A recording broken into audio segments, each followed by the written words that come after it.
Di naman sila super strict guys, unlike talaga kung pupunta ka sa Canada. Yung time kasi nakatry na kasi ako ng medical lang itong nag-apply ako sa Canada ba, student visa. Super strict talaga doon guys, promise. Pero papunta dito sa UAE, hindi siya strict guys. As long as healthy yung dugo mo at saka yung x-ray. Hi po.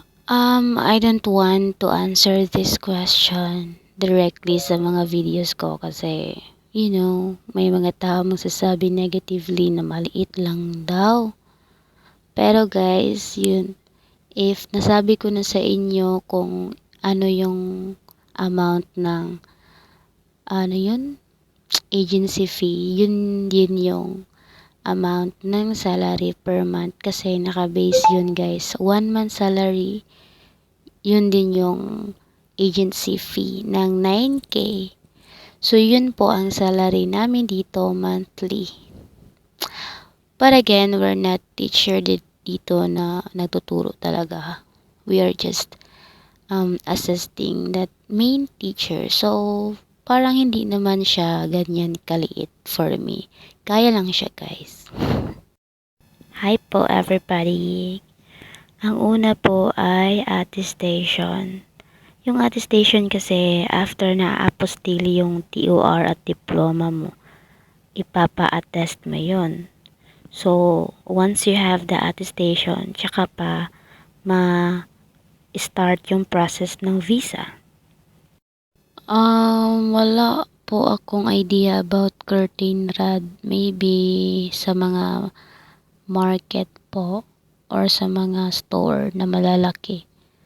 Pero yung hooks naman, mabibili mo yan sa amin dito sa Kalba, Wahat Kalba discount, sa Fear, dun sa Rim, meron din mga hooks. Pero ang ginagawa kasi ng mga friend ko dito sa atin, kasi kung maglalagay ka pa ng curtain rod, additional gastos. So, ang ginawa namin, bumili kami ng tela.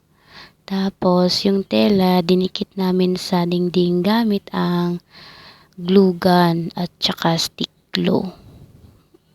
Matibay naman siya guys. Mas siya, madali at saka hindi na magastos kasi tela lang bibilin mo. Hi po, good evening. The placement fee for the agency 9K is 38,750 pesos. Hi guys, sorry po sa late reply for this. So, sa tanong ni Abia, ano po tinanong sa inyo sa immigration? Sa immigration, sabi niya lang is saang lugar daw ko pupunta. Sa UAE, sagot ko. Sabi niya, ano or sino daw ang employer ko sa UAE? Sinagot ko naman, Al-Saraa. Recruitment Registration. And then, sabi niya, anong trabaho mo doon? Sabi ko, ganto, assistant teacher or teacher assistant. Yun lang, binigay ko na yung mga papeles na galing sa agency ko. And then, yung passport ko, tsaka may pinakita akong QR code na online to siya. And then, tinatakan niya na yung passport. Yun lang po, basta be confident guys, wag pa utal-utal, yun. Ano pa, basta be confident on talking.